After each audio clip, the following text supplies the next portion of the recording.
આ બજેટને આપ કઈ રીતે જુઓ છો?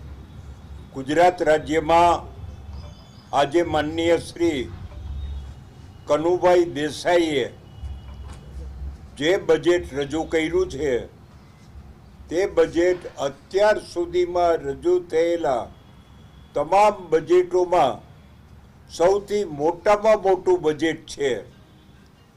3,32,465 કરોડ રૂપિયાનું આ બજેટ એ બહુ જ જંગી અને વિશાળ બજેટ છે। હંમેશા બજેટ કેટલા રૂપિયાનું છે એ મહત્વનું નથી, પરંતુ બજેટની વિભાગ પ્રમાણેની વહેંચણી એનું મહત્વ વધુ હોય છે। આ બજેટની અંદર સૌથી વધુમાં વધુ રકમ એજ્યુકેશન પાછળ ફાળવેલ છે। લગભગ 55,000 કરોડ રૂપિયા એ શિક્ષણ પાછળ ખર્ચ કરશે એવું માનનીય કનુભાઈએ જાહેર કર્યું છે। એ કરીને જે રાષ્ટ્રનું બાળક શિક્ષિત હોય તે રાષ્ટ્ર હંમેશા વિકાસ અને પ્રગતિશીલ થવાનું છે।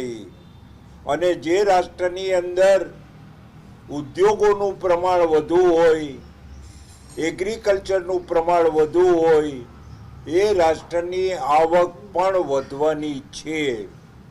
એ દ્રષ્ટિએ ઉદ્યોગોને ઉત્તેજન આપવા માટે થઈને પણ કેન્દ્ર સરકારે જેમ ગયા દિવસે ગઈકાલે જે ઉદ્યોગો ઉપરનો ટેક્સ હતો એમાં ઘટાડીને 22% કર્યો, એમ ગુજરાત રાજ્યની અંદર પણ ઉદ્યોગોનો વિકાસ થાય એના માટે થઈને ખૂબ જ બજેટ